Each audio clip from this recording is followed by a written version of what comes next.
Shut up and sit down.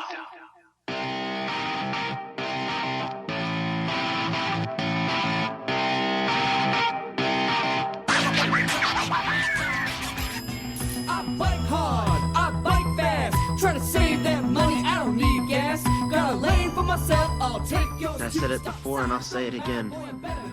Life moves pretty fast. You don't stop and look around once in a while, you could miss it. Burning calories so I can eat Garrett's Deli. Still a bit confused why I have a pot belly. I bought this bike for several dollars. It's worth the price, now I look like a baller. Hustling for money, I'm not tired. I'm not tired at all. It's expensive when you buy a brand name. She's light as a feather, I'll never have better. Her chain's off the chain.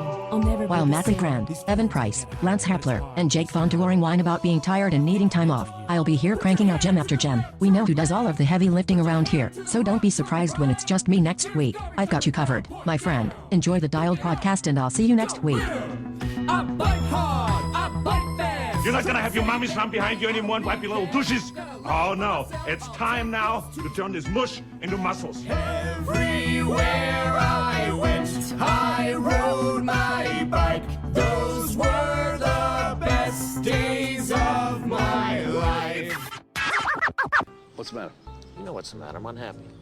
You agreed to play the turkey. Never agreed. Why would I agree to be the turkey? You know, it's not a big deal. All you do is, cluck, cluck, cluck, cluck, and you wave. First of all, we don't cluck. We gobble, okay? I stand corrected. Yeah, and if it's not such a big deal, why don't you be the turkey? You want me to be the turkey? Yeah, come on. You want me to be the turkey? Yeah. I don't think so. Hi, welcome back to the Dialed Podcast. I'm Jake Von Touring, and I'm here with Matt LeGrand. What's up, ladies and gentlemen of the internet? You guys are looking Skype-tastic today. And to his digital left or right, I'm not quite sure. Can't really tell because of Skype. Mr. Lance Hepler. Hey, it's Lance Romance. I am on location again today. How are you guys doing? Lance, where in the world are you? I'm now in Utah. I'm back in Provo, Orem area, south of Salt Lake. So I'm actually sitting in the Marriott Residence Inn at the moment because we came down here and rented a place for our 3 kids for Thanksgiving, keeping our group on 6 people, and that's what we're doing down here. So keep it tight, pod. Keep it tight. And sitting across the table from me, last but not least, Mr. Evan Price. Like actually here in studio. It's weird. I feel like I should just Skype in like from barely outside the room so that we can just all be on Skype together. That can be arranged. You want to go sit outside the lab? Be welcoming that way, yeah. I just sit in the middle of the clinic. I'm drinking organic clean protein this morning. I'm not sure how clean it technically is. I don't know. I can't pronounce some of the things on the back here. That just doesn't look like it tastes all that great. It really doesn't, but it kind of gets the job done. Yeah, it's got things I can't pronounce on the back. Most things I can pronounce on here, though. No, that's a lie. It's probably 50-50 shot. And what are you chasing that down with? A couple peanut butter pretzels for lunch here. Couple? I see a massive bag from Trader Joe's over there. That bag is supposed to last this entire week. Odds of it making the entire week are pretty low, but yeah. What are we virtually drinking here? Jake's gulping on a Kirkland, our former sponsor, Kirkland. Yeah, former sponsor, Kirkland. Yeah. Had some leftover stock. Rough relationship there now. Matt is probably drinking himself a LaCroix. Am I right? Nope. Oh, no. We're just going to assume he's drinking a LaCroix. And then Lance is probably sipping on a Monster would be my guess. Sounds like the boys are disconnected from us on Skype. Lance, you there? Here, I can see you guys. I don't know what's going on. I don't know. Not quite sure. Lance, it's fine. I'm seeing Lance working, but I think that the lab is having some connection issues. Maybe. We're going to blame the lab now. We can hear you now. It's the lab's fault. Don't worry. We can hear you guys. What are you gents drinking? I'm drinking Perrier water. Ooh. Oh, that was not going to be my first Fancy. guess. Yeah. Fancy. How about you, Matt? And eating Fig Newtons. There you go. I'm gonna sneak downstairs and get a Kirkland sparkling water while you guys backpedal or something. Gotcha. Excellent. Gotcha. Speaking of backpedaling, Evan, why don't you go first today again? Backpedal. What did I do this last week? I actually had a somewhat productive training week. It was not that bad. I decided very last minute on Saturday that I was going to, with Josh Monda and myself, decide that we were going to kind of do a race day Saturday, like just a fun race simulation day. So we virtually hopped on to Zwift, as where all important bike racing happens these days. Am I right, Lance? And we jumped into, there's this thing called the Saturday Crit Smash or something, or Smash Crit or something like that.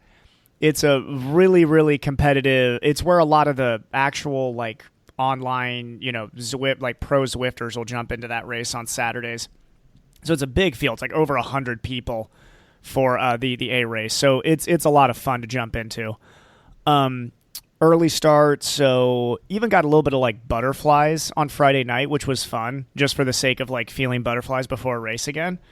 So we got up, into the race, and it never ceases to amaze me how ridiculous Zwift racing is in the beginning, like first 10 minutes. There's like it's like a 32-mile course or whatever. And so that's a longer, that's like an hour and 15-minute race. In the first 10 minutes, just to hold with the front group of what was like 30 or 40 guys, I had to put out like 6 watts per kilo for almost 10 minutes. And then, of course, minute 10, I get spit out the back because I'm not holding that for the rest of the race. But you have to be able to hold that for like 15 minutes to stay with that front group of 30. I mean, these guys are insane.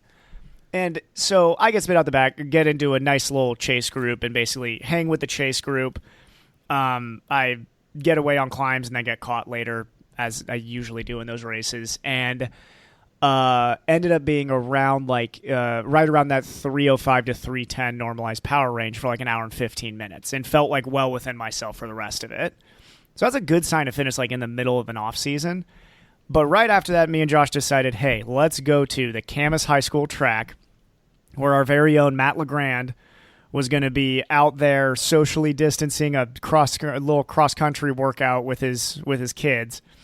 Yeah, and, paper makers. Exactly, with one of the best cross country teams in the nation, with the most intimidating mascot ever for anybody listening to this. One of the most best, or the best, Evan? The best mascot name, maybe best mascot name, top 3 overall cross country team, we'll say, but far and away the best mascot name, the Paper Makers. Anybody listening to this and they're like, why is Camas, Washington's high school team named the Paper Makers? It is because there's a paper mill in Camas. That's basically the reason. Matt, haven't they asked to change the name a few times? It has been talked about. I don't think they should change it. I think it's awesome. Yeah, I don't know. It could. Hopefully they'll just keep it the same, but it's been talked about, and there was rumors that it was changing like 3 or 4 years ago, and everyone was very hush-hush about it, but I think it just got squashed for some reason. Oh, thank God. Good, because I think it's awesome that they're the Paper Makers. But so I had just recently bought a pair of track shoes because I'm trying to pretend like I'm not almost 30. So I, throw them on. They're the Nike Matumbos, which are way different than the track shoes I remember from like the last track shoes I had when I think I was like 19. It was on my freshman year at Ohio Northern. And threw them on, and me and Josh warmed up, and basically we were just going to do an all-out 5K on tired legs after Zwifting. Both felt good. We had Matt out there and our good friend David Goodman yelling out splits to us. It was super nice of him to come out there. Oh, yeah. David was awesome. It was great to have David out there. David and Matt are both very calming presence, too, which definitely helps when you're not feeling awesome. So we set it up so Josh started staggered 200 meters ahead of me, basically. And then the goal was we were going to finish very similar. I was going to have to chase him down the whole time, which would work for both of us motivation-wise when you're only racing one other person.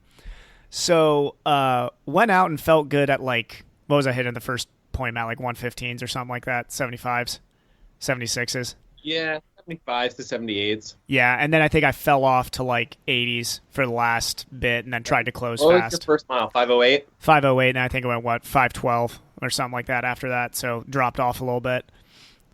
But I'll take it. It was like 16:20. So the goal would be off the bike to be under 16 by, middle, end of the winter. Hopefully end of the winter be under 16 off the bike. Good. But yeah, that was basically my weekend. Well done. A lot of virtual things. Well done. Mm-hmm. How about you, Matt? What you been up to? I made it on the trainer every day this week so far. I haven't missed a day. I don't know where we're at. We've got to be in the high 90s, 95, 96, something like that. Today will be 97. Today will be 97. Correct. 97. I swam twice. I kind of tried to run twice. The Achilles is still in tatters, and I'm going to try and take Evan's advice and continue to use the cut shoe method. Maybe get you into a heel cup too. I was telling Kristen. Yeah, I have some shoes that have the heel cut out of them. I cut more of the heel out just so there's no rubbing or anything like that at all. So I'll just keep playing with that, and then bike wise, I spent a fair amount of time on Zwift doing a lot of just get the hour in, and then the only thing that was interesting was I called up my friend Lance Hepler. You guys might have no. And I said, Lance, bring that bike over here, the old mountain bike. And he had, he's got 24 mountain bikes laying around his house. And so he did one of those, like, spin around with his arms pointed out, and he just picked one off the wall and grabbed it and brought it over. So then I went mountain biking on Saturday with the cross-country team. And nice. I even went on the track a little bit with Evan. So Evan was running his last lap, basically, and I came around on the mountain bike and just heckled him real hard. Worked perfectly. Yep. Fastest I'll ever close. What's great is I can go out with the cross-country kids wherever they're going, on the fields or whatever, and no problem with that bike. And then after that, it was like, I think it was one of those weird things where it's like I had about 45 minutes of riding in. You need to get the hour in. But then, I had done some other stuff, like I had a separate thing where I had another 5 minutes. Anyway, it was one of those things where I was like, I better just go out and ride some more to make sure I have my, hour in. So I went out and I tried some more difficult trails, which did not go great. I went behind Fallen Leaf Lake. There was a lot of like falling off the bike kind of stuff, but I didn't get hurt, which is good. But it's really fun being on the bike, and when I'm on it and not falling off of it, it's really pretty for sure. Do you know who's way more Sunday, balanced than you, Matt? Your son Ethan was constantly impressing me on the skateboard, and it just amazes me because he's so well balanced on the skateboard. And I watch you move, and I'm just like, I don't know where Ethan got it from. It has to be from Kristen because it's not from Matt. Must be the gymnastics. It's the gymnastics from Chris. You're right. It's not from Matt. If anything, Matt is holding him back. So in gymnastics, which she was like part of an NCAA championship team, she was like an all-around gymnast. She was a very good gymnast. This is where the athleticism comes from. Okay. Her best event was beam. It's in Ethan's genes. He's got it.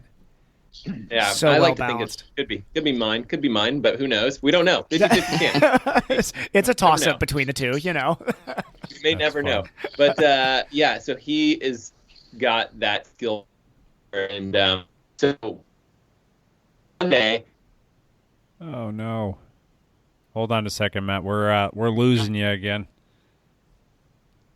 This is exhilarating podcasting going on here. Try one more time, Matt. Yeah, let me know when we're back. And I think we're back. Able to hear me? Talk fast. Go. Anytime someone downloads from the lab. So on Sunday, what was cool was the using I sent a message to Lance. Like, I couldn't decide between road bike and mountain bike, and I convinced Ethan to go out mountain biking with me, which was really cool. And we did all these cool trails behind Round Lake. It was great. Yeah. Nice. I saw Jake out there at the very end of our ride. Jake and Sean. Yep, Sean and I were just getting started on a little gravel bike ride. That was fun. Good seeing you out there. Nice. All right, Mr. Hepler. Backpedal. Yes. Can you hear me okay? Right, we can. That's too bad. Okay. I had a pretty strange week for me. I actually had to Zwift 3 times. So... You poor soul. Oh, man. I don't know how you managed. I did Zwift. I team ride, which was a little interaction with Evan on the team ride. Evan, do you remember what happened there? Oh, absolutely. I'll tell this story just to purely humble myself here. Lance also had ridden actually quite a bit before the ride, too. So I did 40 miles on Zwift before the team ride because I had extra time, and why not? So So I rush back from work so I can get on at, I think it's almost like 7 on the dot. So they're about like a good 15, 20, maybe 30 minutes into the ride by this point. So Lance is like 2.5 hours into his ride. Now, in my defense, I got on with the sole purpose of finding Lance and annoying the heck out of him. I had no workout. My workout structure was annoy Lance, whatever interval structure that ended up being. So that seems to be my wife's goal in life, too. I basically took Brandy's interval approach for an actual workout. Of course, I also annoyed Cassie, who was like very concentrated to do well on the climb. And I jump on and I'm like, you know where Lance is? She's like, shut up and just ride. I'm like, okay, cool. So they're on Box Hill for the first time on this. Right? So I go up and catch. Who are you with, Lance? Like Andy? I think it was you and Andy were blowing up the group ride. Yeah, it was me and Andy. Andy and Lance were pulling a classic, like, you know, let's make a virtual ride no longer fun for anybody else. So I get with them, and my goal is just to try and like drop you guys a couple times, I think. And I think I dropped you once. But Lance was just basically holding nice and steady, getting ready to drop a bomb the next time up on Box Hill, which I was not quite aware of. So I turn around, come back to them, and we're working hard getting up to Box Hill. And we hit Box Hill, and Lance is starting to throw down numbers that I am not capable of staying with. I will not sit here and lie on this podcast and say like, oh, no, the goal was just to tempo up it. No, I was for sure trying to stay with Lance, and it was not happening. I was getting dropped by 1 second, by 2 seconds, and he was not coming back. I have no idea what you were dropping watts-wise there. And then I made the excuse for myself that I was going to stop at 45 minutes. So with like a minute left on Box Hill, I just left the ride. So I didn't have to like realize how far behind. So I didn't have to officially get dropped on that. You didn't even finish it up the hill. All I knew is that you were hanging with me, and I was trying to hold like 400 watts up it, and I was starting to blow up, and then all of a sudden, Evan. So yeah, all you had to do was to hold on just a tad longer, and it would have been ugly. Oh, I can promise you, the elastic was starting to break on me too. I don't think 400 was going to be capable of holding all the way to the top. So now this is the only time I'll say virtual riding doesn't count is when I get dropped by Lance. Now otherwise, virtual riding is real riding, but this is the one time I'll say it's not.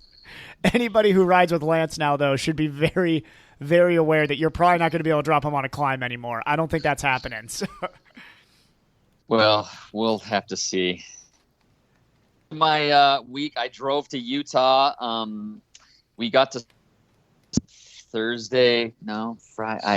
What day I got here? Anyway, and I've been riding outside in Salt Lake. It has been very cold. It's been in the 30s.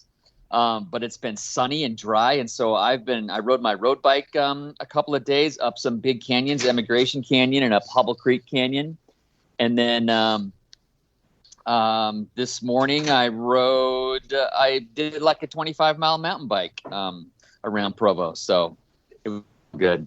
But that's it. That's my week. Cool. Got any big plans for the weekend? We're here with our kids, so I'm just going to try to keep up the 100 days left to go. Tuesday, Wednesday, Thursday. Yeah, 3 days left to go to hit the dialed 100, and then we're just hanging out. So we're going to be here in Utah Valley all week, I'm pretty sure. Fun. Cool. I'll hit mine real quick, and then we can jump into some bigger and better things. Did a bunch of Zwifting this week like everybody else. Did the team ride on Tuesday. And it's kind of funny to watch Lance just bust off the front of that, despite the fact that we had some protocol that we were supposed to follow. Lance is like, see ya. So I'm blaming Andy for that. I was just trying to chase Andy down, but then when I caught him, he wouldn't stop, so I kept going. Oh, I'm always in full support of blowing up virtual rides because you don't have to deal with anybody actually yelling at you. You can just turn off the comments on there. So there you go. Yeah. And then this weekend I rode with Sean Martin. I rode with him on Saturday and Sunday. We did a little 60-mile loop around Clark County, which was fun. It was like a little metric. I think it was the rack metric century, if I'm not mistaken. Mm-hmm. And I was thinking that it was going to be a beautiful day to ride outside. The forecast said that it was supposed to be sunny, and usually even if it's cold, if you get a little sun out here, it feels pretty good.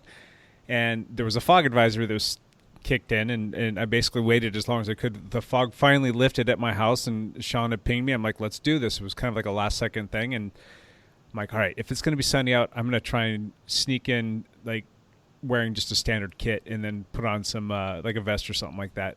Got out on the bike, and womp, womp, womp, the sun never really came out. And as a matter of fact, it got colder and cloudier as the ride was going. Finished that ride with we'll say about a 25-minute shower just to get my body temperature back up because I could not feel my feet when I came in the house. It was cold. It was cold just being outside at all, let alone on a bicycle. Yeah. So that was fun. And then I did a little gravel ride with him on Sunday, which was fun. That's when we bumped into Matt and Ethan. And that was my week. 10.5 hours of riding and a little over 200 miles. So not bad. How many weeks have you been at 10 hours? Oh, wait, what? That was two questions. How was the gravel ride? Gravel ride was awesome. Yeah, there was a lot of people out on the trails, and a lot of them were throwing a little bit of shade at us for some reason. I don't know why. People were just grumpy yesterday. Maybe it's the whole new COVID lockdown thing, and I don't know. They didn't like seeing cyclists out there. They just didn't seem too happy with us being on the trails riding. Just on Heritage? Where were you? It was more back in Round Lake where we were getting a little bit of stink eye, and out there on the Washougal Dike, there was a few people that weren't too keen on us. Was Round Lake pretty crowded? I was gonna maybe if it's weather nice was gonna go hike run out there. There were some of the more popular trails were pretty. Gotcha. I got lost in Round Lake super easy. So yeah. But yeah, that's about it for me. How about some lead out news? Do we have any news this week? Is Champ Bailey here? Are we doing the whole Champ Bailey thing?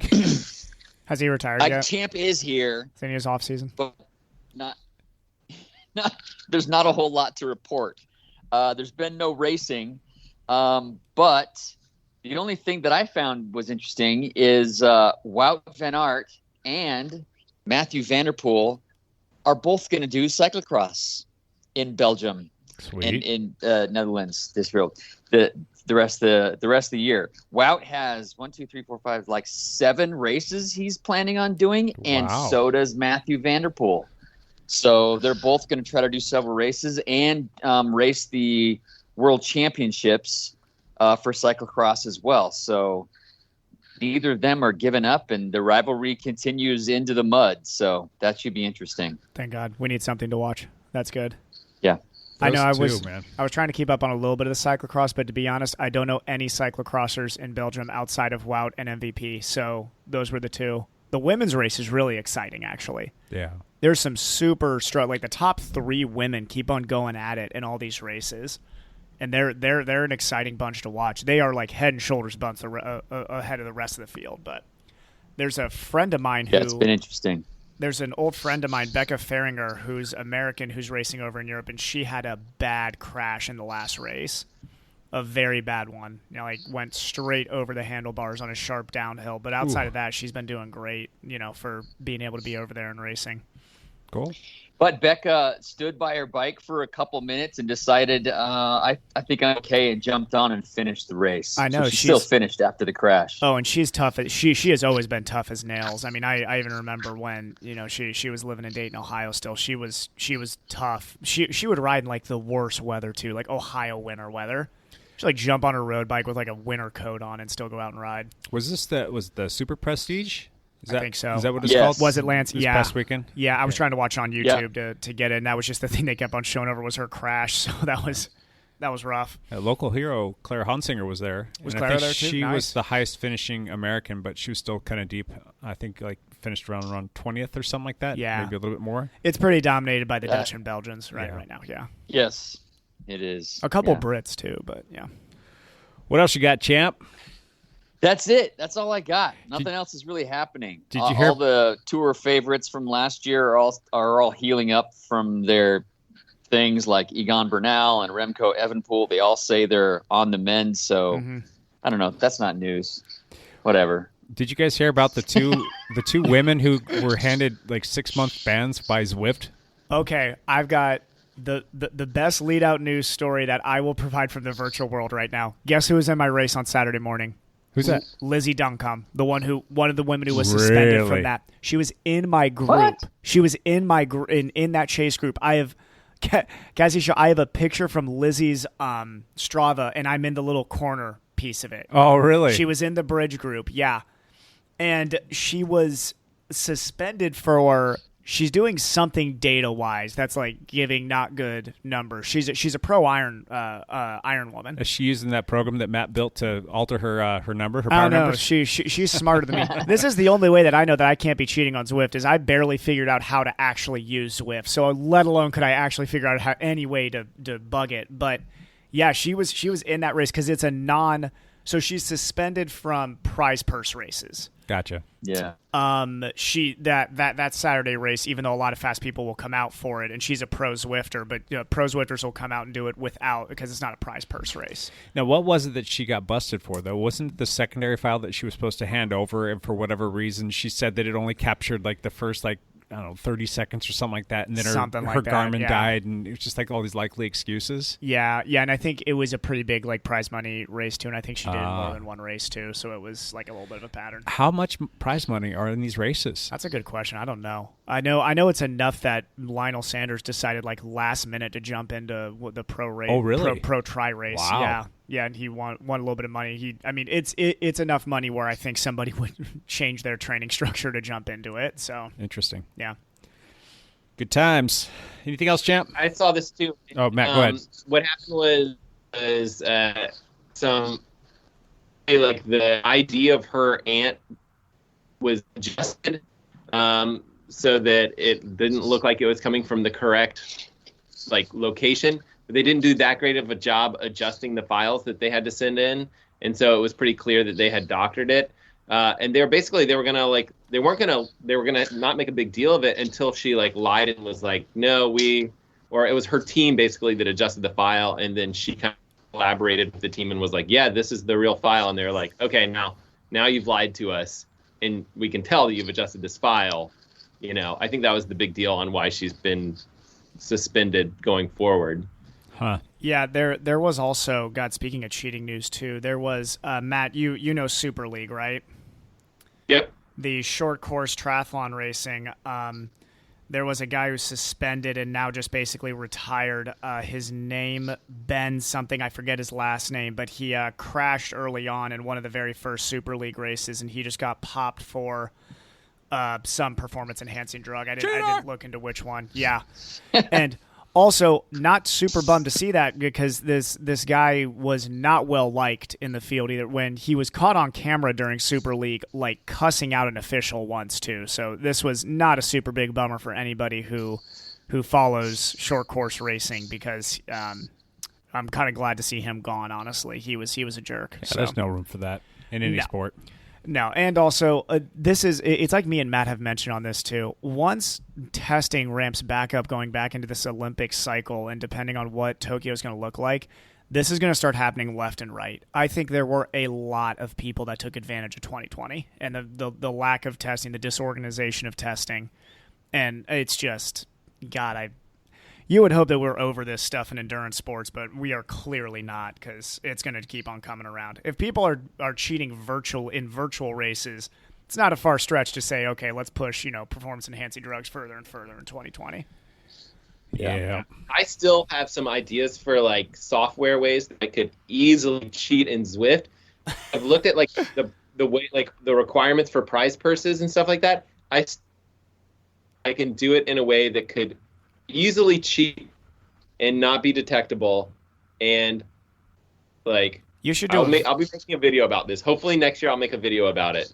But you should do a video on that, Matt, for sure, because it's people keep on getting angry about it with money getting thrown into these races now, and Swift's got to figure out a way to monitor this. Yeah, well, do the he's breaking up again, Matt. Sorry. Swift. Talk to Zwift and be like, this is. Now, let me ask you a question, Matt, real quick. Hopefully we can hear you. Would Zwift be able to contact somebody like you to actually build something that could help detect or track down when somebody was cheating or when somebody was doing something like you're alluding to, like a program that could help you do this without being detected? I think it would be really hard to detect it. So, gotcha. That's the thing is like, it's so hard to, like we're taking just digital files and you can just adjust the digital files. I just don't know how to detect that easily. But yeah, I think that's the key is hopefully I will turn over all of my software to them and be like, hey, here's how I would do it. Can you guys figure this out? And if they maybe have an answer for it, but they, if not, then they at least have like, this is a known, weakness to this particular problem. So gotcha. We'll see. Ask him I need $1 million to unveil this information to you. I'll give it to him for free.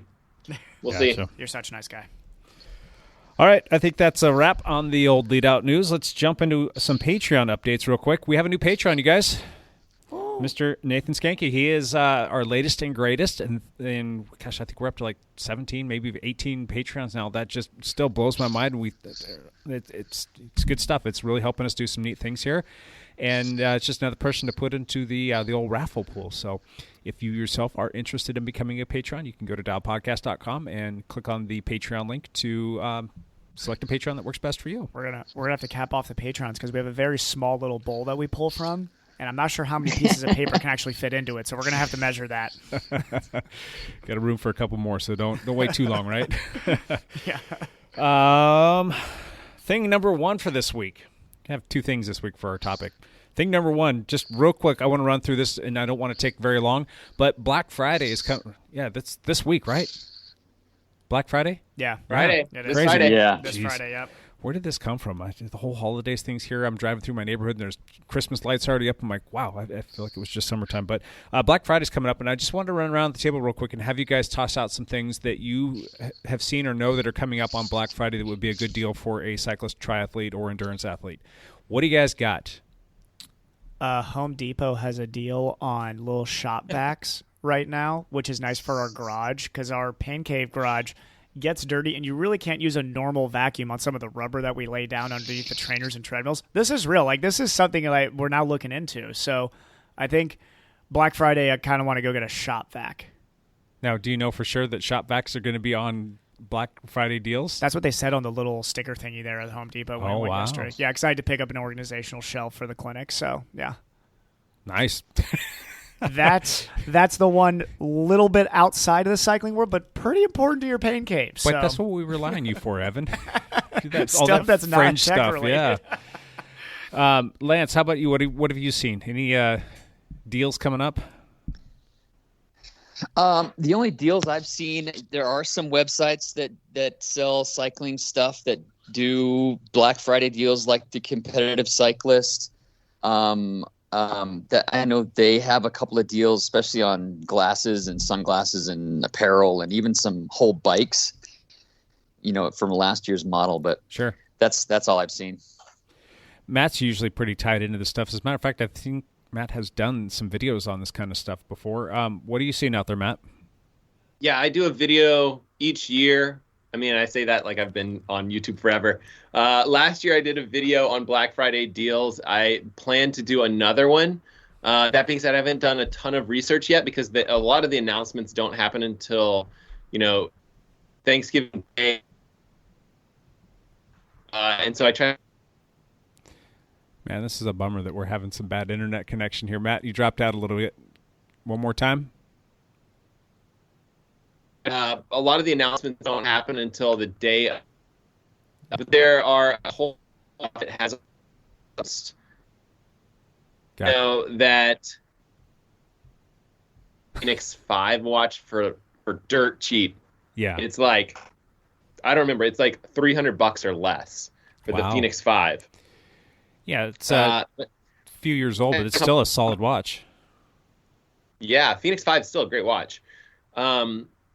So, yeah, and I know that the 945 is still like $100 off. There's a lot of crazy deals right now for Black Friday that are already happening. I expected some more deals. I mean, I'm from a triathlon side of things. Roca has a deal that's like 50% off on a lot of their stuff, depending on what you want from them. Not everything is 50% off, but a lot of things are. Okay. But I'm looking for Stelli, something like some winter clothes gear, maybe something like that. So that's what I look out for. Gotcha. Now, I have run across a few things from Garmin that are going to be coming down the pipeline. Matt already alluded to a few of them. I believe there are a couple watches that are coming out. They're that little InReach thing that Lance uses. Yeah. I got a little whisper that that's going to be on sale, and I don't know why they put this in the email to me, but the little dog training collars are going to be on sale too. So for those of you that have a dog out there, there might be some sort of a play there, because if you like to run with your dog and you don't want to have the dog on the leash and you want to be able to, help control them with some vibrations and tones and things like that, that actually works out pretty slick. We use that for our dog, and it works beautifully. As a matter of fact, my wife was just running with Zeke at the track, and she ran with them the entire time off leash, and he stayed right by her side. And if he ever started to wander, if he for some reason missed his cue, you just hit the beep button, and he knows that means get back here right now. Works like a charm. So I know that I ride with my dog. I ride with my dog all the time, and the only way I can do that is with that virtual leash. Yes, same thing. Works pretty slick. Yeah, and the dogs know, like, you put that on there and they start listening. We call it our listening collar, because you don't have to use it. Yeah. But she just knows if it's on there. Yep, exactly. And my dog, to the point where he's had that for pretty much his entire time with us. Like, you just have to show him the remote. Like, hey, see this? You pay attention, bud. And he's like, oh, sorry, Dad. Okay. But a couple other things real quick. I know that GoPro is going to be having some deals for Black Friday, so you can check out the new GoPro Hero 9 and the 8. I've seen the 8 on sale at Costco, I think for like $275 or $279. That's pretty stinking cheap for a Hero 8, and those are still a fantastic little action camera. And then the Insta360, their modular 360 camera, that thing is pretty cool. That's going to be on sale as well. I think I saw up to, I think it's over $100 off on that thing, so it just depends on which package you get. Kind of thought that was kind of neat. Matt just got the new one, if I'm not mistaken, that came out. The Insta360. I haven't even opened it yet. Let me see. Was it the 2X or X2 or something back here like that? somewhere? Yeah. You haven't opened that yet? I've got to find time. I got to find time to play with a lot of things, but I'll find some time to play with that thing. Yeah, come over, borrow it. But there's also there's what's that bike company? It's like Scion or something like that. Scion, yeah. Yeah. Scion. Okay, so they have a deal for Black Friday and then also for Cyber Week. And then there's another company called Rovi, which it's kind of I'd say like a Zwift competitor. I think that they're offering like 50% off of their membership stuff. Was Rovi the company that was doing the virtual Ironman races for a bit, Matt? Yeah, I think so. And the way that they work is it's kind of like the video of the course is live, but then you're a virtual character on the live video. If that makes sense. And it's supposed to be like super accurate to the courses that they're using too. You're actually recording a video of the course, like someone drives it with a camera or bikes it with a camera, and then you're a virtual person put into that particular video. Does that make sense? Pretty cool. Yep. So on that though, when you speed up, does the actual video speed up, or are you just still kind of going along at the same clip? It does speed up? Yeah, the video speeds up. And they do actually drop in some digital items onto the real. So you're mixing digital items with real items as well. And so you'll see like street signs and things like that are placed into the video and stuff like that. And some of that stuff will give you a little bit more of that feel of depth of speed, if that makes sense. So, Gotcha. You're feeling as you're going forward. But yeah, if you pick up the pace, if you're going, pushing maybe like 10 watts, and I'm not saying that I do that, but like, let's just say you do, then you might be different than someone like Evan that kind of pushes a few more watts than I do. So 5 or 6 more, probably. A couple more. That's fun. Cool. And then the last thing that I've seen that's going to be coming up with a special, as a matter of fact, I think they just announced it yesterday, is Aftershocks, which are the bone conduction headphones. I think those things are fantastic. We actually carry them down here at the lab, but they're running another little special on those, and this might be a good time of year to consider picking something like that up so that you don't get frustrated and angry when a cyclist comes by you and you're walking on the trail in the middle of the trail. And you can't hear anybody. Yeah. Those they are great. I run with a pair, and for me it's nice in the clinic if I'm running on the treadmill because I can hear everybody around me. So if somebody needs to come up and talk to me, I can hear the music and still hear them perfectly well. It's kind of crazy. I don't really, I know it's almost like a nerd out session where which cranial nerve you're working off of, but it's crazy how if you work off of bone conduction vibration, you can still get a lot of feedback from surrounding sound around you. It's kind of nuts, but definitely a safer way to listen to music if you're going to be running on trails, biking on trails, doing anything like that. Yeah. Don't listen to music on the road. Lance. I'm usually listening to podcasts, not music, but sometimes I listen to music. Mm-hmm. Yeah, Gotcha. I think Rolf Prima, which is not exactly local, but they're in like the Eugene area. They also have a Black Friday. I think it's around 55% off of their wheels, which is pretty good. I don't know. I think that they're a company that's kind of like loved a bit by a fair amount of cyclists because they're a unique company for sure. Sure. Cool. Mm-hmm. Any other little last minute items you guys can toss out there? It's a good time of year to pick up stuff for those stocking stuffers or holiday gifts. So Black Friday is a good time to pick up those things, obviously. And just want to see if you guys had anything else up your sleeve. Anything else? What's the Cyber Day? I always forget which Cyber Day. Cyber Monday, isn't it? Is that the next Monday? Cyber after? Monday, but they're calling it like Cyber Week now. Oh, of course they are. Oh, they extended it to an entire week. Oh. Is that Polar, just... I talk about Polar a lot. They have some Black Friday deals. I think their big deal is on a watch called the Polar Unite, which is it's a little bit of a lighter weight watch, and it's a really nice screen towards our audience, which are cyclists that are doing longer stuff. So, gotcha. A lot of pretty much every company is doing something. Cool. We'll keep tabs on that. That should be fun to follow, and I'm curious to see what you guys pick up on Friday if you're going to buy anything. All right, thing number two. Thing number two will be our 2021 predictions and hot takes. What do you guys got? Hot takes. Hot takes for 2021 professional cycling and triathloning if races actually happen. Let's go. Hot take, Matt. Who's your pick to win Kona 2021? The Ironman World Championship. Yeah, I want to go out on a ledge and say like Javier Gomez or something like that. Way out there. I like that. I like that pick. I'll go way out. I'll go way out too and say Alistair Brownlee.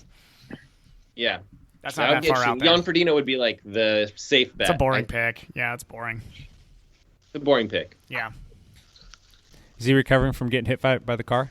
Yeah. He's not going to be racing in Daytona if Daytona happens. So yeah, he's out for a bit. It's a bummer. Yep. It's a lovely hot take there.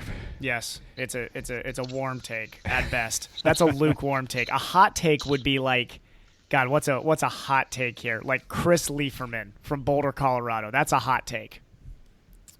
All right, let's move on. Lance, do you have any hot takes or any 2021 predictions?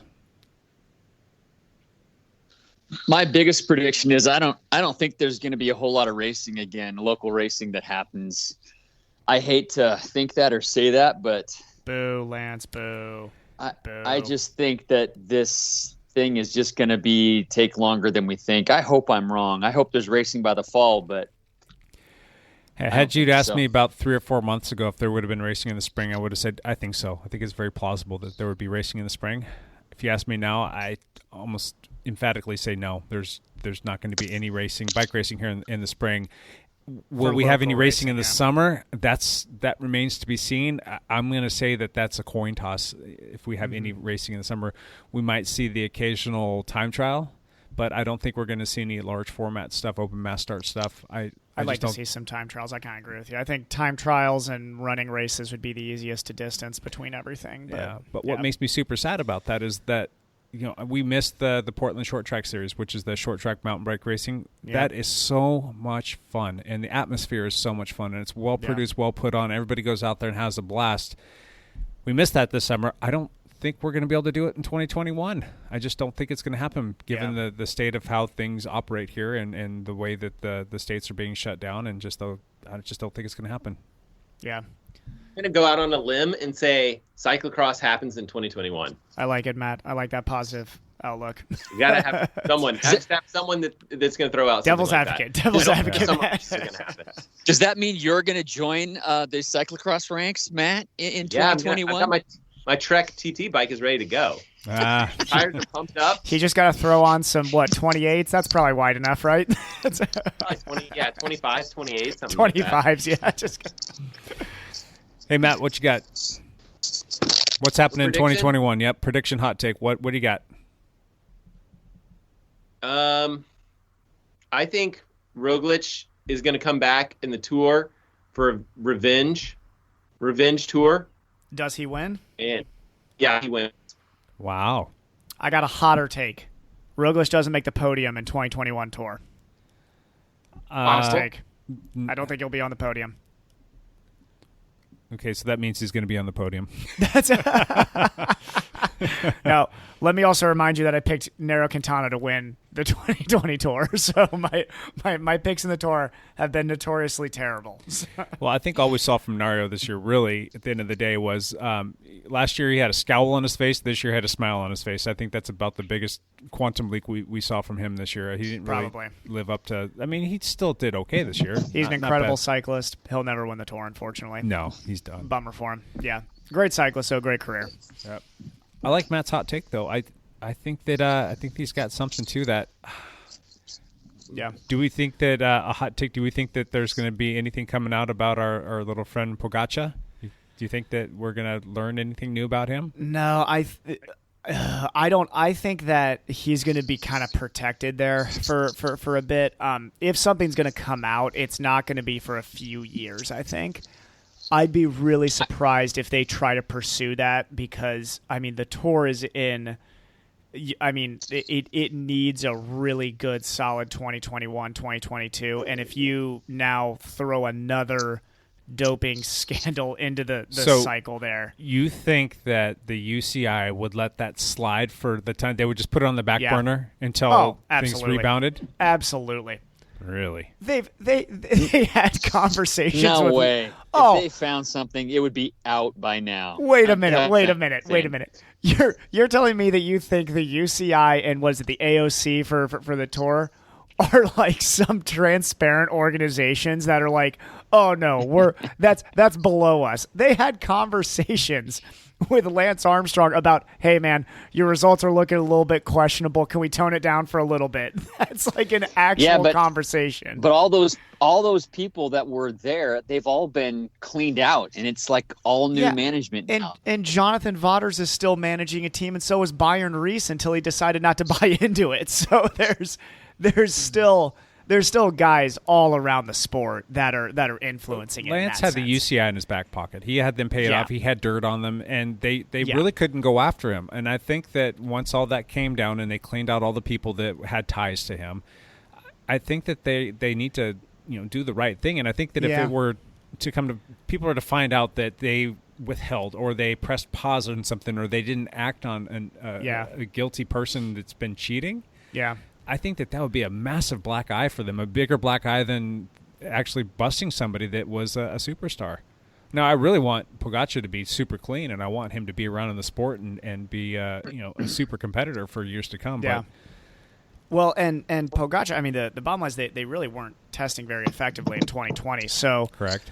As long as the people around him are smart and they're timing everything right, there's a good chance, unless somebody talks, that he's not going to get brought to justice. A lot of those big doping stories you look at too were just mistiming or somebody talked. I mean, it's really the only reason that they not rarely, but I will say rarely. I think the more rare situation is they actually test positive for something. I think that's why it makes news, because that doesn't actually happen that often. So what if Pogačar comes out and just has a pedestrian year next year at the Tour? That's pretty questionable in my opinion then. Think so? That's very questionable. No, I really think that's pretty questionable. I think even looking at, and I like the guy, but I think looking at Bernal, I'm not sure if I buy this whole back thing. I think he's having a pedestrian year for a reason. Think so, huh? Pedestrian year when we talk about pedestrian year, we're talking for pedestrian years with people who have FTPs north of 6 watts per kilo. Like these are, I mean, Bernal's idea of a pedestrian year is like 2 watts for his FTP less than what he was the year before, because that's getting dropped out the back of the group at the very end of one of those stages. So I think there's a lot that goes into that, but I mean, he looked really good in 2019. Looked really not good in 2020. So yeah, I don't know. I think we got some questionable results, but I'm pumped to see. I mean, 2021 Tour de France is going to have, if everybody comes there and is healthy, that's going to be a really, really exciting podium race. Like MVP, will he be there this coming year. I mean, Maybe. That'd be awesome to see him and Wout how much, just going Yeah, at how much it. longer does he have with the Alpecin? Is that which team he's on? Yeah, he's on Alpecin. I don't know. I don't know if he can get out of that contract yet. I mean, he's got to be on a World Tour team to make it to the Tour. So somebody's got to throw money at him. You know who needs to bring him on? Ineos Grenadiers needs to bring him on. No, they don't. Everybody wants to throw money at him. Everybody wants him. Yeah, I'm sure. And Grenadiers probably has the money to throw at him. And if they want to compete with Jumbo, Visma embarrassed them at points this year. Even though Jumbo Visma didn't have the results that they should have had. I mean, they had good results, but they should have been dominant across the board. And I mean, Ineos needs to bring in somebody. Let's hope and pray that doesn't happen, just so that we can have a little bit of parity in the sport. Yeah. So let's go Israel Startup. Let's have him, Froome, and Mike Woods together. I would love that. Is that where Mike Woods went? Yeah, Israel Startup. Are you sure? That's my little sneaky podium pick is Mike Woods from Israel Startup. I thought he went somewhere else. No, he's Israel Startup with Froome. Okay, and who's the other big name that's over there? Israel Startup. Richie Port. Dan Martin. I think Richie Port went back to Ineos. Yeah, Richie went back to Ineos. Yeah. So got his podium in the Tour. Great career. You know, I think it's cool. Like we're seeing this big transition period now into a new batch of Grand Tour contenders. But two guys that really I think should get like a round of applause as they're kind of heading out the door here is Quintana and Richie Port. I mean, guys that for a long time were just always in the conversation. Granted, neither of them have like this massive accolades or results, but I mean, it is tough to be a Grand Tour contender for as long as Port and Quintana both were. Yeah, and Port was not only that. Right before he was a Grand Tour contender, he was a lieutenant for a while too. Yeah, on Sky. He was right there. He was part of the Sky engine, and that's good for him. Every year he went out and seemed to dominate Wollonga Hill for the Tour Down Under. Yeah, to do that year after year, I mean, what a guy! And then to kind of end his GC career, as he said, with a podium in the Tour de France. Good for him. That's awesome. What Still a guy. going to be a super lieutenant because if anything should go wonky, well, guess who steps up? Guy. Exactly. Yep.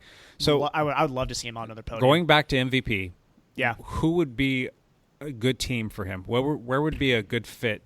Not Ineos, not Jumbo-Visma. No, because Rohan Dennis is. I mean, Sunweb has got a lot of maturing good the Sunweb is a great Mark Hershey's he's got a lot of upside. There's a lot of upside going on in there. They would win so many Grand Tour stages if you throw MVP into there. That would be a good mix, I think, because that's a lot of talent. That's a lot of horsepower. A lot of one-day classic contenders right there too. You'd have a scary team if Sunweb was able to pull together enough money to get him. Cool. Hot take. Yeah. Cool. That is a hot take. Another hot take. Does Sepp stay with Jumbo-Visma all the way through the 2021 to 2022 season? I think he's got 2 more years on his contract. I think so. He'll finish out his contract. Okay.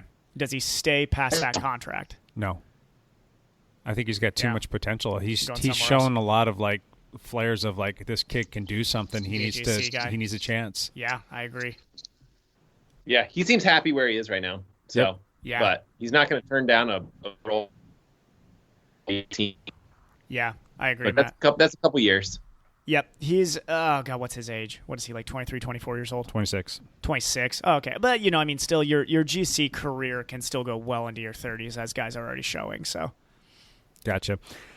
All right, here's my little 2021 prediction. I don't know if it's much of a prediction because some stuff was leaked, but Shimano's going to come out with a new group set. Have you guys seen this? 12 speed. 12 speed. 12 speed. It's going to be wireless. Yeah. And it's going to be self-charging. Self-charging. Does that mean actually in the pedaler shifter, charges it? well, no, in the shifters. Now, I don't know how it's going to work with the actual derailleurs. Yeah. But the shifters, there's some sort of mechanism in there that they're, whenever you actuate the shifting, that there's some charging going on there. So you're not going to actually have to charge or put a battery inside the shifter. So I thought that was kind of neat. That is crazy. That's really cool. So wait, just the shifters are going to be self-charging? I think so. Don't quote me on that. Again, it's all still speculation. There were some leaks that came out from their patent that they had put through, and people were looking at that, trying to decipher exactly what all of the stuff was. And I think it was just the shifter. So the ETAP shifters, the SRAM ETAP, you've got the little coin cell battery, the CR20 2032, if I'm not mistaken, and they last for years. You still have to replace them, though. But it's also weight, and it's a step that you have to do. Now, if they can get rid of the weight and they can get rid of the need of having a battery, then I think that would be kind of a neat little thing. Yeah. Right? I usually think that the only thing that's holding us all back from, being Grand Tour riders is the battery weight and our shifting, I think. Yeah. That and cables. Exactly. I think once I dropped cables, I was Still have expecting to have a battery, right? Yeah, you're still a rechargeable battery. one. You're still going to need It's a just battery not to one run that's the accessible. You don't need the little port to take anything out, all that stuff you don't need. But you would need all the little bits and pieces to make it recharging it, have it, all the actuation pieces to have it recharge itself. That's interesting. I haven't heard any of this stuff, and that sounds amazing. I would love to see that. There was just some little peaks of the schematic, if you will, that came out this past weekend, and people started to speculate. But I think some of the stuff that was deciphered was that they are going to be a self-charging mechanism within the actual shifter. So more to come on that, but that's good to see that they're finally coming out with something. Who knows when it's actually going to come out, but gosh, it's looking like they're going to be 2 years behind SRAM, with SRAM coming out with the Access ETAP stuff. You think it'll just be Dura-Ace when it first comes out? Probably. That's my gut, is that it's going to be Dura-Ace, and it'll be a trickle-down effect into the Ultegra, and then maybe even 105s eventually. I wonder if 105s will finally get Di2. If that happens in 2021, that'll actually be a big deal. That's been a rumor for a while, so we'll see. It's been a rumor forever. Yeah. It's just... Where will that price range be, do you think, then? For the Dura-Ace stuff, you're probably looking at north of $4,000 for a group set. If it trickles down to 105, what do you think? 15? I'd say about $1,200. 12. That's what I would 12 guess. would be awesome. Yeah, that'd be huge. It seems like it's double. So if we'll say $4,500 for the Dura-Ace stuff, it's going to be half that. So you're looking at $2,250 for the Di2 Ultegra, and then if you go down to 105, it would probably be roughly half of that. Yeah, I don't know, about a third of the top. Yeah, something. I wonder if their 12-speed will require a specific chain and require a different free hub. I have a lot of questions. I'm gonna go out on a limb and say, yeah. I'm gonna say yes, more than likely. New chain. Yeah, I'm thinking so, because you have to think about how narrow everything is, and you're gonna have to. You can't use the conventional hubs that they've been running, and so they're gonna have to come up with something not similar, but in the same fashion of the XDR driver from Shimano. I'm not Shimano, but SRAM. Can we just ask for a ceasefire at 12 speed? I'm really getting tired of having new chains. That Uno component set is 13. Oh my God! Why? just. I feel like if you can't get up the climb at a 12 range, just don't do the climb. Then the climb is too steep for you. I think the conventional wisdom isn't that it's not that you need more climbing gear. It's going one by. It's everything wants to go one by. So then 13 makes sense with one by. But yeah. But if you think about it, they're going to be losing a front derailleur. That's one less thing that they can sell you. They're going to be losing a chain ring. That's another less thing that they're going to be able to sell you. I'm sure they'll just pad it into the cost of things. But I don't know. If you're dropping weight, making it more simplistic, and the bike's going to ride nicer, then that. You guys seen the I'm so gonna butcher this. My little brother really nerded out and looked into this type of shifting. It's a completely variable shifting based off like friction in the back. It was basically like a seamless drivetrain. It's like a drivetrain, which was advertised as like zero friction, which is not true. Yeah. Everything has friction, but it was like you tension your shifting. So it's not like you have 12 speeds. You had technically innumerable amounts of ranges you could sit in, but that's how most car shifting works now, right? So it's like continuous shifting. Yeah. So hey, that's the next step is infinity shifting. Be like, you thought 13 speeds was too much. How about endless speeds? Hey, Evan, hit us with another prediction. Another prediction. Okay. My next prediction is in 2021, the marathon world record will fall, and it will fall to somebody not named Kipchoge or Bekele. I think there are a lot of very, very fast times coming out of Kenya, Ethiopia, and Uganda at this time, specifically Uganda. Uganda's got two runners right now that are just otherworldly. They are otherworldly, Evan. My prediction is that you are wrong. Those otherworldly, performances are not going to happen as soon as we have out of competition testing again. Yeah. Well, my hope is whatever they were doing, they've banked the adaptations that they need, and that somebody goes sub 2 in an actual road race. That would be incredible.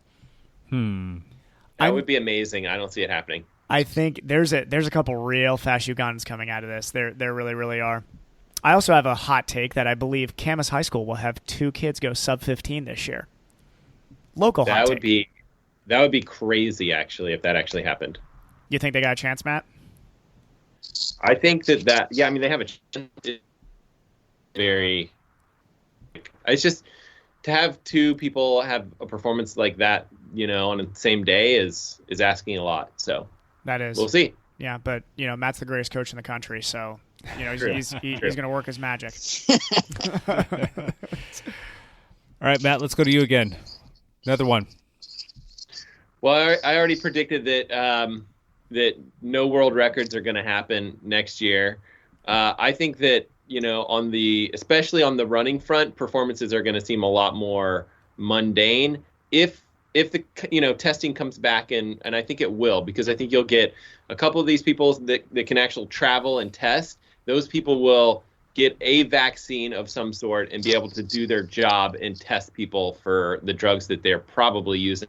So my predictions are different than Evan's in that I don't think there's going to be all the same level of world records, but also similar to Evan's in that I do think that the out-of-season drug testing will come back this year. I think you mentioned that earlier, Evan. Yep. And I think that that's going to be really good for our sport. So it could potentially be one of those years where we do see a lot of positive drug tests, a lot of people that are testing positive for stuff. And if we do, everyone's going to get worked up in how horrible these sports are. But really, when you don't see the positive test, not good. That's never good. You should hope to at least see a little bit of that. I definitely agree with you. If you're seeing some positive tests in the news, we shouldn't see that as bad news. We need to see that as, okay, if you have hundreds and hundreds of world elite competitors, I mean, just run the stats. Obviously, if you have 500 elite, track cyclists, there should be 1 to 10 tests positive. I mean, that's just human nature. You're going to get some cheaters in a group of 500 people. And if you go through an entire season, and you're like, man, what a great year for the Tour. Nobody tested positive. You should instantly look at that and be like, wow, they are really not testing well. Or looks like the dopers are now ahead of the curve again. So I think that should be people's response. But I still think there will be some records falling in 2021. I think 2020 was a great year for records just in general across endurance sports, even including swimming. I just watched the ISL, which is the International Swimming League. Caleb Dressel just threw down an insane 100-meter free. I think he was barely off his record. Caleb Dressel's on the peak of breaking a couple world records right now. So as we go into, the next Olympic cycle, everybody who knows swimming, like Caleb Dressel's saying Michael Phelps these days. We're going to get another American who's bringing in a lot of medals. That's for sure. Cool. So I'm seeing some records fall in swimming too. And as we all know, we are a trending swimming podcast. Isn't that right, Matt? So I think we're higher up the swimming list than we are the cycling list, right? I think, unfortunately, I think that's true. Oh, it's so true. Because me and Matt just asked the hard questions in swimming, like what's freestyle and is IM all 4 strokes? Well, I think a lot of people come to Evan and I for swimming advice for sure. They do. So they that's do. probably why we're trending. I know. They look at us and they're like, I think we're. Look at those incredibly I think average we're swim trending splits. only because there's no other swimming podcasts. Yeah, I might be the only one talking about it. I think you're downplaying that we're an industry leader, Lance. Okay. Good stuff. There's my one for the day. Lance, what else you got? My prediction for 2021 is that Jake's shoulder and Matt's Achilles heal enough that they can get back to a little bit more of normal life. That's what I think. That's a hot take. I like that. I like that. I like that. I like that hot take. How can we make sure that is not a prediction, but that actually comes to fruition and happens? Drugs. Just don't test me. Drugs and strength training. There you go. Drugs and strength training. Just don't test us. As they say on a podcast that is listened to across Oprah. I got another hot take here. Go for it. I think in 2021, this is dependent on if there will be road racing. Lance Hepler will win a road race. Not a cyclocross race. or a gravel race, he will win a road race. I don't know about that. It'll probably be Masters. What would you race, Lance? Masters 2-3? Well, I'm still a 4 on the road. How are you still a 4 on the road? Because I haven't done many road races, and every one that I've done, I've been working for somebody else. No. Then I'll put that as a guarantee that Lance Hepler will win a road race if racing happens this spring. No, I think Lance would race a 50+. I don't think they break it out by categories. I think it's just like it'd be Masters the 50. 50+, right? Oh, it'll be all categories 50+? Sometimes they do 1, 2, 3 50+ races, and then they'll do 4 or 5 50+ races. If there's a 4 or 5 50+ race, I'm all over that. Yeah. I'd like to see you out there with Dr. Hannell and Hatfield and Andy Levine and a few other those guys. You guys are out there just causing havoc. That would be fun to watch. Oh, my gosh. So much fun. Yeah, I hope so. Gotcha. Here's my hot take, contrary to what Evan just said. Mm-hmm. I think that road racing gets officially put on life support, and it very well could be not a thing of the past, but it's going to be something that it probably won't recover from for many, many, many years. I think that you got to travel to road race. I think probably so. Go to other states. Probably. I mean, if you think about just here in the Pacific Northwest, I mean, there's a lot of promoters who have shut it down, even pre-COVID. Yeah. Now you're looking at like the whole race scene just being completely anemic because of COVID, and who's going to come back and put on a race when people are going to be scared to come out to do a race? Even when there's going to be vaccines and things of that nature, you've got such a dwindled down sport that people have kind of not turned their back on, but just haven't like fully embraced and loved. I don't see road racing coming off life support for a lot of time if it's not pronounced DOA. Oh boy.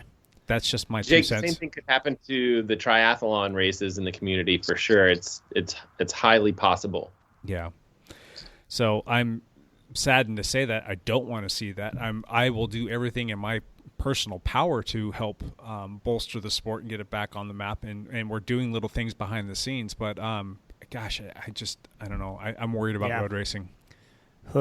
Strava world coming. All we have to do is Strava. I was about to say that, Lance. I was like, oh, looks like KOMs are the real racing now. So that was one of my other hot takes for 2021, and that Strava and Zwift are going to become bigger than ever. Yeah. And I think that with all of the new people coming into cycling and triathlon and endurance sport. Zwift is huge right now, whether Obra wants to say it is or not. It is massive. And that's, I mean, and me and Jake have talked about this in here, is sometimes, I don't know, I feel like you got to look at your situation if you're a race organizer, and if you're not providing what people want to be doing, then what are you doing? You know, I mean, like if Zwifting was the go-to this year, which makes sense, you know, racing's not happening in person. If you're a race organizer, what should you be doing? You should be responding to what the people are doing. And that means Strava and Zwift right now. And I could be completely wrong here and just be the dumb triathlete talking here, but like, I haven't seen anything from Mobra and Zwift or Strava. Has anybody? Nope. Yeah, that's incredibly disappointing. I'm going to bite my tongue. I'm going to just pass. I'm pleading fifth on this one.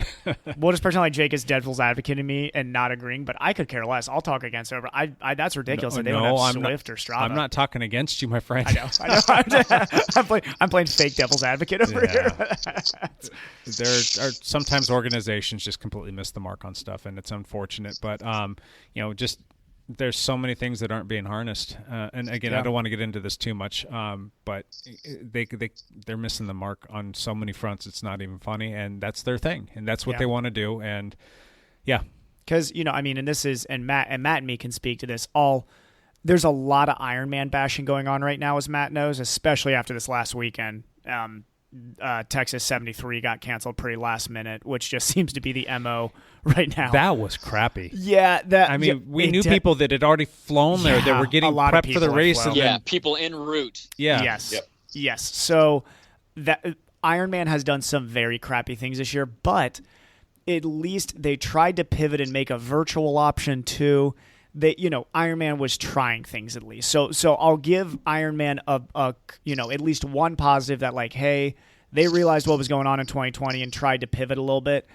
The way they've literally stolen people's money, they're going to be paying the price for a long time. I think they've lost a lot of trust of the endurance community, but hopefully by Ironman screwing up as much as they have, they've driven people now to, I hope in 2021, people really choose local racing for triathlon. I hope people say, I'm going to fully support my local racing and try to keep them viable and alive and thriving for as long as possible. That's my hope from 2020, but we'll see if that actually happens or not. There's too much demand for Ironman races. There's a lot of demand. If they say the racing's going to happen, people are going to do them regardless. So, What are the odds of one of these other? Sadly, I don't think. I mean, as Ironman can pretty much be horrible all the time, and there's like and raise the prices and still no consequences. Yeah. So, I mean, their business. If there are consequences, they will adjust their business. But until there are consequences, they're not going to. How are these other organizations not taken off in light of this? I don't understand.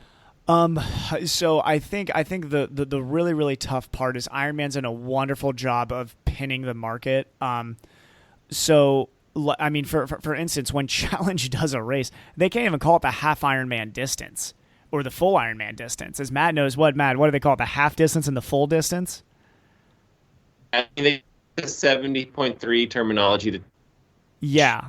So in some regard, has. Yeah, like Ironman has so pinned their marketing that literally the race name is them. Yeah. So that is hard to like break into. So anytime you're going to a Rev 3 or challenge race, I even heard myself saying this a couple times when I first took my pro cards, that the joke was for some of us, we're like, oh man, if you can't compete at an Ironman race, well, at least you can go and race Rev 3. So it's almost like that step down competition. Sure. Now, what I don't understand is I think a lot of people getting into it just like, hey, I just want to finish this and check it off my bucket list, which is a good portion of people doing Ironman, which is great. I think people should get into the sport to do something like that. But it still has an Ironman brand. You know, there's still that image that you want to cross the finish line and be called an Ironman.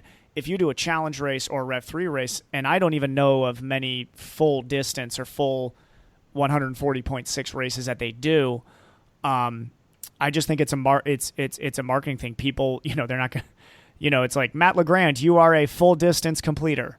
You know, they'd have to announce. There's this thing with announcing that across the finish line that's big to people. You're starting to get into the whole world of semantics. Why doesn't the community just come together and come up with a better name that kind of supersedes the word Ironman and what that means, and come up with a different name for it, and then get away from Ironman and come up with a better competition? Yeah, I think better format. I think it'd be a good move for the community for sure. I think that's a lot easier said than done. I don't think that it's. I mean, companies are trying to do that. It's just that it hasn't ever taken off.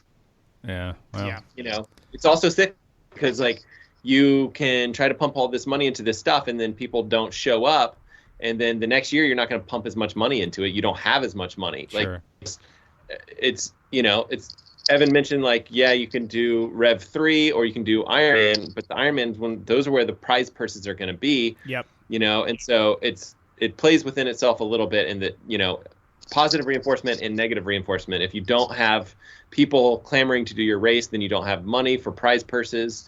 You know, you don't have the clout because you won some Rev 3 race. No one cares. Exactly. And, so and that's where I think it comes in, Matt. Just like, well, and also it's think about just from an age group point of view too, is most people, even if you're lightly competitive, you're still trying to qualify in your age group. Doesn't matter if you're 60 to 65 or 20 to 25.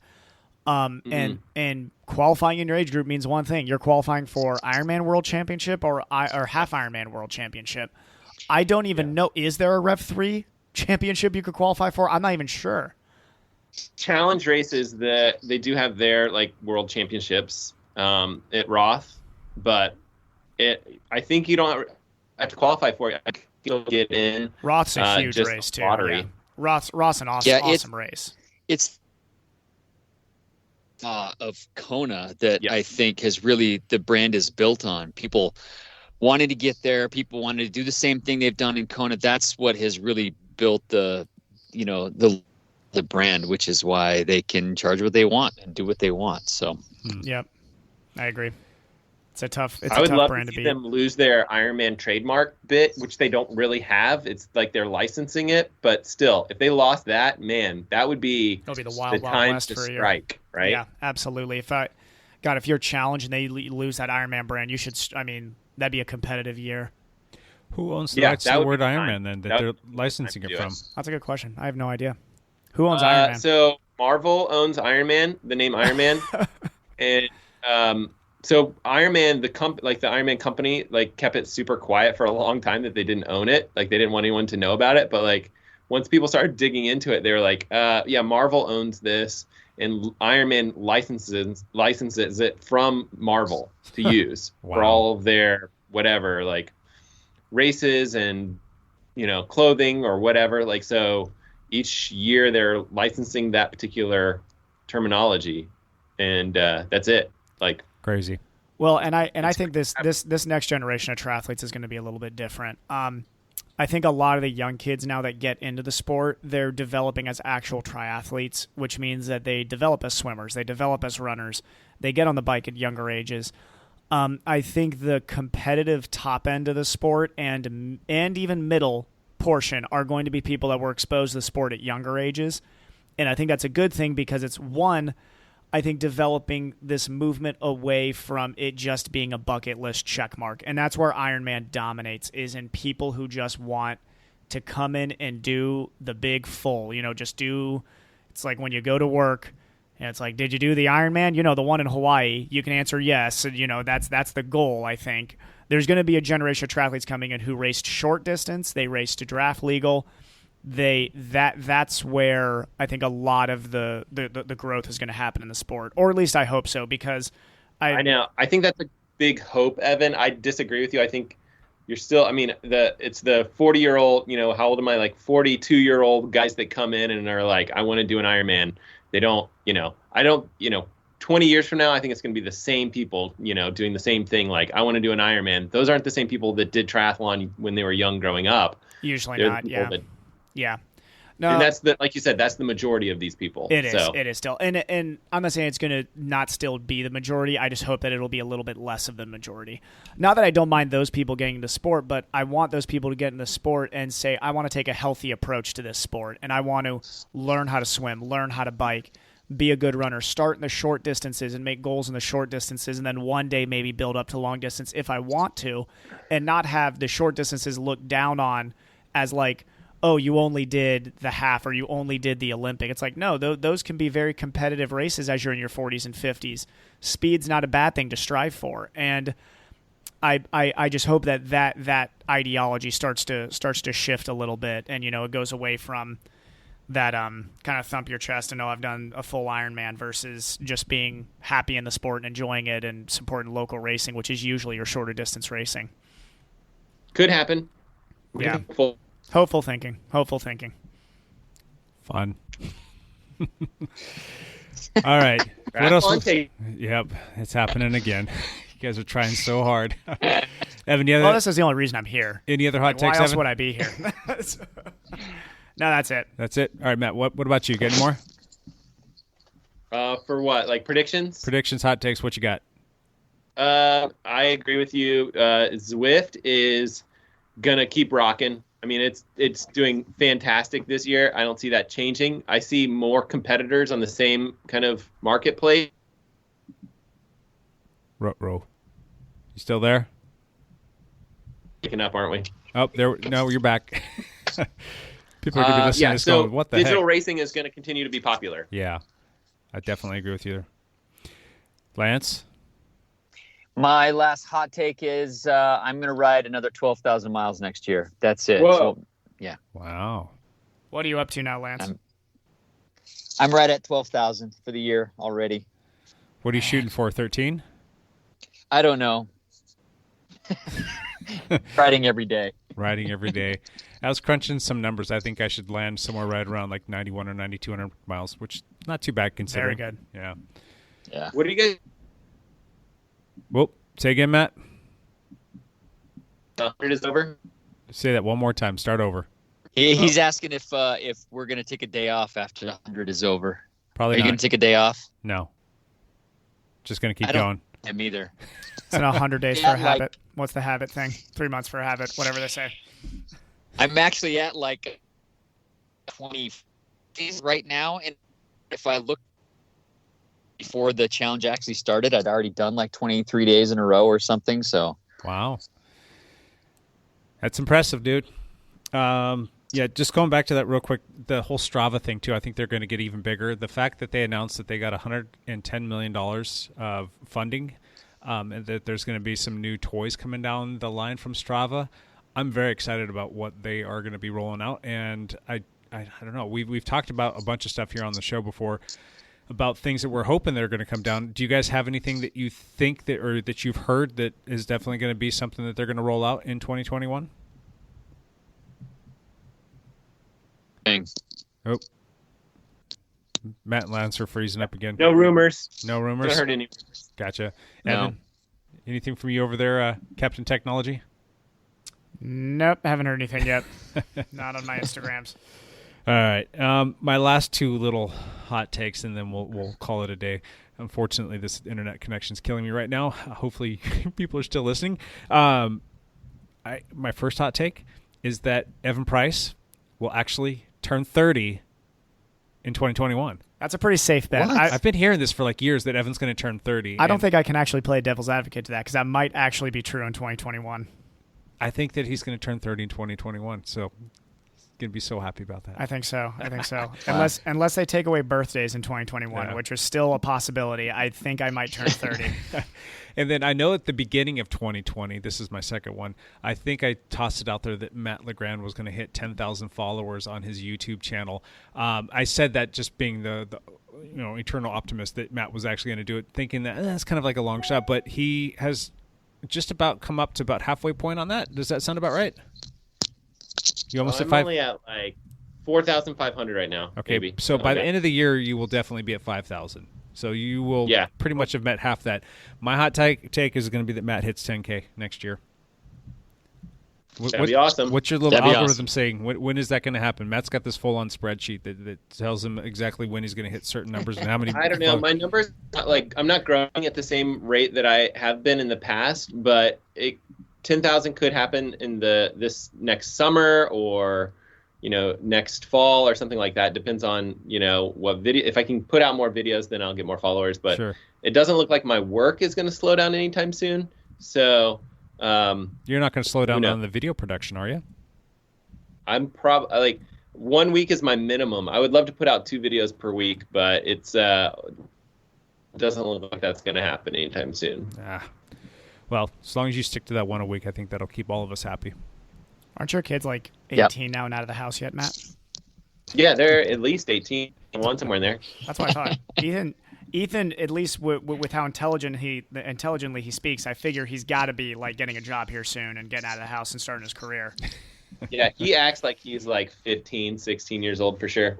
I know. It's not a good thing. I love it. All right, let's do one last thing and then get out of here. Hep, one last thing. Happy Thanksgiving, everybody. Please be safe and wear your mask and keep your group small. Yeah, enjoy your tofu turkey, buddy. I have no idea what I'm going to eat. I'm eating Brussels sprouts. Oh, that sounds terrible, Lance. That sounds so bad. I have no complaints about my life. Oh, except for that one. There you go. Evan, one last thing. I'm not going to catch Lance in total miles on the bike this year. I think I'm creeping up on 11,000 here soon, but 12 was going to be my goal, and Lance, Dr. Hepler will beat me. But I think I got you in miles running. I think that's the one thing I got you in. Oh, yeah, definitely for sure, since mine is 0. Yeah. Well, there's a couple miles in there in cross. You did, 3 or 4 races? Yeah, and those are way more like valuable maybe miles. added up to a mile. Maybe added up to a mile. Maybe. Just out of curiosity, between you two, how many hours have you guys logged to date? Do you happen to know off the top of your head? I'll be right at 600 by the end of 12 months. Really? By the end of December, I'll be right at 600, yeah. How about you, Lance? I have no clue. Let me look here. You got to be probably 650 would be my guess, Lance, by the end of December. How many hours you got, Matt? Do you have any idea? I have no idea. I know I hit like 12.5 last week for a week, but I have no idea like on a yearly basis. It's been a bad year though, for sure. You picked up the pace. The last recently. 100 days definitely helped your average though. So I'm going to look at my annual statistics here real quick, and my year-to-date time is 451, almost 452 hours. You'll be over 500. Yeah, I'm looking at like 510. I'm You'll sorry, be right 510. at 10,000, then, right? Close to 10,000. Miles? Yeah. No, I'm more like 91, 92. Okay. So, yeah. Which isn't bad considering. God, Jordan Rickards has crazy. I think he's north of 15K, I think, miles. It's a lot of miles on Zwift. It is. But Robert's way up there, too. Roberts is different to me, too, because so much off-roading they do makes it really impressive to me. And also just the elevation gain that they do is nuts. I mean, good job, Robert. Yeah. Great year. Great year for Jordan Robert, for sure. And Tonk, too, being most of Tonk's miles came earlier in the year before now all life responsibilities have come down onto him. But good on you, Tonk. Yeah. Yeah, Jordan's having fun out there in Colorado. And I'm guessing that he's going to rack up a bunch of big miles and a lot big of elevation gain. Yeah. I was going to say Jordan's next year is going to be very elevation gain based. Yeah. What you got, Lance? I found mine. I'm at 756 hours. You're kidding me. 756 hours, Lance? 736 hours. Yeah, you smoked me on for hours. the year. That's not even close. Holy cow, dude. You destroyed me That in is hours. insane. That's impressive. That's fun. It should be more like 15,000 miles with that many hours. That's actually, Lance, I was looking at this. That's right at where that's where my total for all three sports is going to be close. Well, that's nuts. That's kind of what I was asking you for your total hours. Yeah, I'll be over 2,000. I'll be like at 2,100 miles running. I don't know what hours that translates down to. Yeah, we'll have to go look at your like Strava. 5 hours. You log a week. everything on Strava now, yeah? Yeah, so like 5 hours a week. So I'll be like just south of 800 hours on the year. Probably right at 800 hours for the year. Jeez. Yeah. Pretty nuts. Evan, one last thing. That was my one last thing was the totals as we get closer to the end of the year. Oh, gotcha. Yeah. All right. And Matt, what's yours? Video from this week was about the bike behind me, the BMC Team Machine SLR01. Go check it out. Go check out the video on YouTube. I still haven't had a chance to watch you that. can learn about the bike. Yeah, haven't had a chance to watch that, but I will catch that today when I'm on the trainer, likely. It's a very dramatic intro. Yes, I love the intro. It's a great the intro. bike is like very dramatic lighting and such. I sent you the intro, Jake. I did see that part. I didn't get to watch the meat of it, though. Yeah, the meat of it's just me talking about the bike, but you guys should definitely check it out. Cool. My one last thing is that the ugly Christmas sweater ride that was scheduled for December 5th will likely be pushed back a couple weeks. And that's just because of the COVID restrictions that are coming down. Kind of thought long and hard about that, put it out there to the team. Everybody seems to be fine with it being pushed back. I think that that's the right thing to do for us. And if for some reason the COVID restrictions get pushed back even further and overlap with that again, we will still hold it on the date that we move it to, which I believe is going to be, what did I say, the 19th? Is that what it is? I'll have to check that here and get back to you real quick. But if it does get moved back again, we will change the ugly Christmas sweater ride to be a little bit more, I guess you could say, time trial format, maybe? ? We should go out to Vancouver Lake and just do, we all do the Jack Frost course. Everybody's got to start however long apart from each other. You have to do the time trial in a sweater. Yeah, so it will be on the 19th of December. And that's just, again, because I think the COVID restrictions are in place until a few days before that, or like a week before that. And I just don't want it to be an issue. So we'll push it back in. Worst case scenario, just you can go out and you can do the ride, and we'll all be super spaced out, and you can wave to people, and it'll just be like ants crawling all over Clark County on bikes and Christmas sweaters and Christmas lights. So that'll be fun. And then our bikes for kids, I am going to be posting up a bunch of stuff, hopefully on that this weekend. The GoFundMe page and the Venmo stuff and the different ways that people can help support that cause, and then hopefully we'll be able to get some bikes for these kids and pass them out once the whole COVID thing kind of starts to settle down and bikes are back in stock. So that's where we are at with all of that stuff. Anything else, guys? Nope. All right, then. I'm going to say podcast out. Sorry for the bad connection today. We'll work on that. Hopefully we can get that sorted out for future shows if we're still going to be doing this whole podcast and Skype thing. We will be back next COVID. week. Yeah, exactly. We'll be back with another episode next week for you. Hope you enjoyed podcast 144. Bye for now.